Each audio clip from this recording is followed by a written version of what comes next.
Olá pessoal, nós vamos falar um pouquinho sobre sistemas multiagentes. E para a gente que passou boa parte do início da disciplina trabalhando com agentes inteligentes, fazendo entidades percorrer um ambiente com obstáculos, localizar, ir até uma comida e contar essa comida quando comê-la, não fica muito fácil entender o que é um sistema multiagente, o que são sistemas multiagentes, tá? Essa definição ela mudou bastante ao longo do tempo. E existiu durante um período um certo conflito em dizer se os agentes precisavam estar ali de forma conjunta, interagindo entre si para resolver um problema. Mas, na verdade, os conceitos mais atuais, se nós pegamos aí uma junção dos principais contextos, dos principais conceitos, e reunimos aqueles que mais acreditamos estar próximo do que a gente viu em sala de aula, a gente vai ver que esses agentes não precisam necessariamente estar juntos e interagir conjuntamente para resolver um problema. Nós temos diversos casos, por exemplo, onde sistemas multiagentes são utilizados para entretenimento dentro de jogos e os agentes não estão ali necessariamente resolvendo um problema, tá bom? Então essa é a definição aqui que nós juntamos após ler várias definições. O que são os sistemas multiagentes? É um agrupamento de agentes dentro de um contexto de universo onde cada agente é uma unidade autônoma, isto é, possui uma existência própria, independentemente da existência de outros agentes. Ponto. Essa aqui é a definição que a gente acredita ser a mais próxima do que a gente viu até agora. Mais de um agente dentro de um contexto.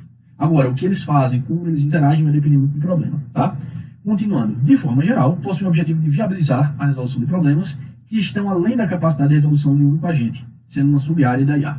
Ou seja, entre as principais aplicações, não necessariamente a única aplicação, nós temos que agentes, eles são utilizados de forma conjunta para resolver um problema que normalmente é difícil para ser resolvido por um.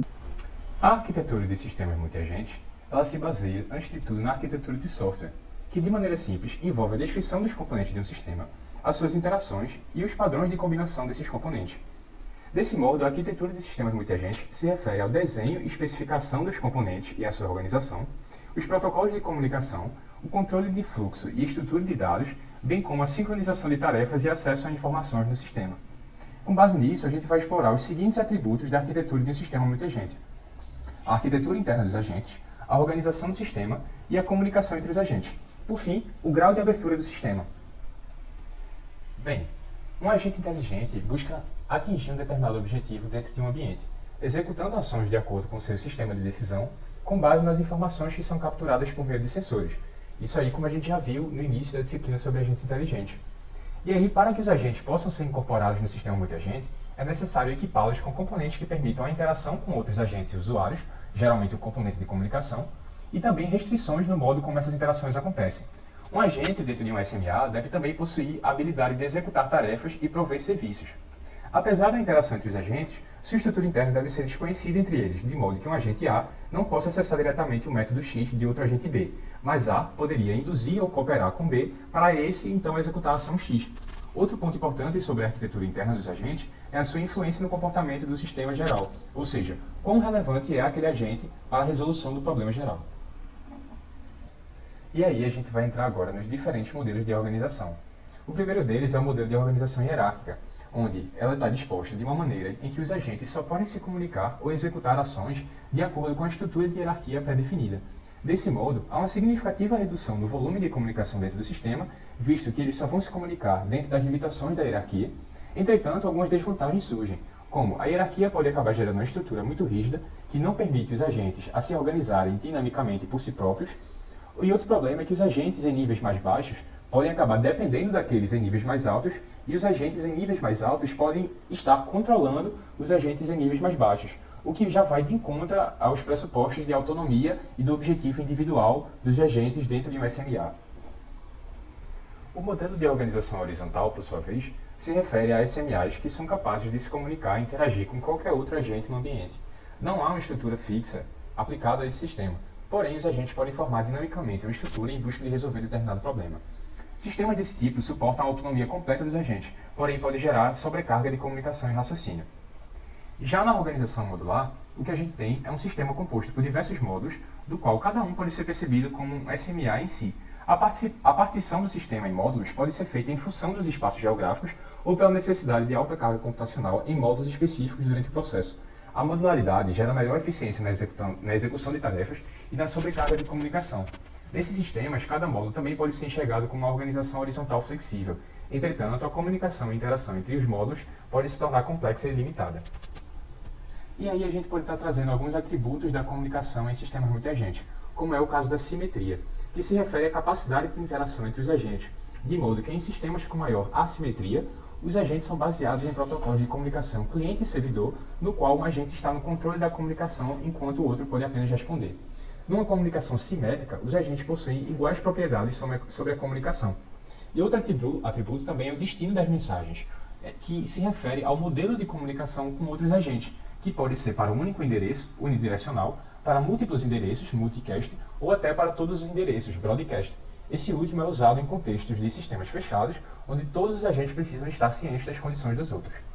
E aí, finalizando a discussão sobre a arquitetura de SMA, a abertura do sistema se refere à capacidade deste de introduzir novos agentes ao sistema, além daqueles que foram gerados inicialmente. Uma abertura dinâmica permite agentes serem introduzidos em qualquer momento no sistema em execução, sem nenhuma mensagem explícita para os outros agentes do sistema. A vantagem desse tipo de abordagem está na habilidade do sistema de se autoajustar, dado mudanças no ambiente, nos objetivos ou em recursos disponíveis, o que lhe proporciona uma boa utilização em contexto de incerteza. Uma desvantagem é a capacidade computacional necessária para monitorar a localização dos agentes, já que eles podem surgir em qualquer momento. Na abertura estática, por sua vez, novos agentes podem ser introduzidos, entretanto, todos os outros agentes no sistema são notificados dessa introdução, ou então aguardam com antecedência uma lista com os agentes adicionados. Esse tipo de abertura elimina a necessidade de um mecanismo para a localização dos agentes e reduz a complexidade da computação de planejamento. Por fim, em sistemas fechados, não é possível adicionar novos agentes, de modo que o sistema é executado apenas com os agentes que inicializaram. E assim, esse tipo de abordagem é útil em contextos no qual o problema já é de natureza fechada. Agente, certo? A gente tem diversas aplicações de sistemas multiagentes. Na verdade, a gente está rodeado de coisas que utilizam sistemas multiagentes e a gente às vezes nem para pensar sobre isso, certo? Por exemplo, controle e automação, mas já é uma realidade, até nem tão recente assim. As casas autônomas, componentes autônomos em controle de tráfego aéreo, controle de trânsito, fluxo de trânsito, onde a gente tem pequenos componentes ou pequenos agentes autônomos que se comunicam entre si para facilitar todo esse controle, tá? Casas inteligentes com eletrodomésticos se comunicando, com smartphones e coisas conectadas com a internet das coisas, enfim. Nas telecomunicações isso também é muito utilizado, tá certo? Para que todos esses equipamentos da gente estejam conectados e a gente consiga se falar um com o outro através de telefone. Existe hoje em dia um controle mais inteligente disso, com monitoramento, gerenciamento, transmissão, mudança de dado, pacote vai e vem, e tudo isso é feito de forma autônoma por esses agentes e exige muito pouco da intervenção humana. Uma coisa que a gente vê comumente na internet, né, o e-commerce e o streaming, nós temos diversos agentes trabalhando. Toda vez que a gente entra no site, o site colhe dados da gente, começa a estudar nosso comportamento, nossos principais interesses, e os agentes começam a oferecer diversas opções baseado no nosso consumo, baseado na nossa história. Então, esses agentes acabam auxiliando a gente, ou nos guiando em processos de compra e em processos de escolha. Em jogos, como eu já falei anteriormente, entretenimento e interatividade, certo? Os agentes ou sistemas multiagentes utilizados de maneira conjunta podem trazer um ambiente mais rico, um ambiente mais interativo e mais instigante para que os jogadores possam jogar e atuar e se interessar por isso. Criação de software, tá certo? Existe um conceito chamado de paradigma ou abordagem orientada a agente. Da mesma maneira que a gente tem o paradigma orientado a objeto. O paradigma orientado a objeto traz o conceito de como nós podemos integrar esses agentes, que são autônomos, de maneira que eles resolvam um problema. Então, esse conceito é trazido para o mundo do desenvolvimento de software. Normalmente, software é composto por diversos módulos que também são independentes.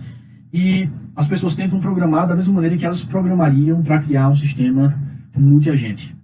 Na indústria, o que a gente mais vê na televisão quando fala sobre, por exemplo, indústria automobilística, a gente vê aquelas mega fábricas de carro e aqueles grandes robôs que são agentes autônomos. Eles estão construindo ali um carro e cada parte daquele maquinário todo é responsável por fazer uma parte do carro e eles devem trabalhar de forma conjunta para que não saia nada sobre aquilo dali.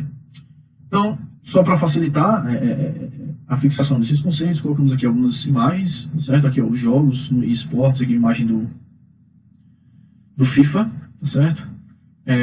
Joguinho onde cada boneco desse é um agente e eles estão dentro de campo e o objetivo deles é defender, driblar, chutar gol, tá? Controle de tráfego aéreo, nós temos vários equipamentos, radares, softwares, interagindo com seres humanos para que as rotas dos aviões sejam as melhores possíveis, para que não haja colisão. Nas telecomunicações, como já falei, isso é utilizado bastante, nas casas inteligentes com automação. Enfim, são muitas aplicações de sistemas multi-agentes. Tudo bem? Algumas referências que vocês podem conferir está aqui. Está também o nosso material escrito que deixamos disponível para todos vocês. Fiquem com Deus. Um abraço para todos.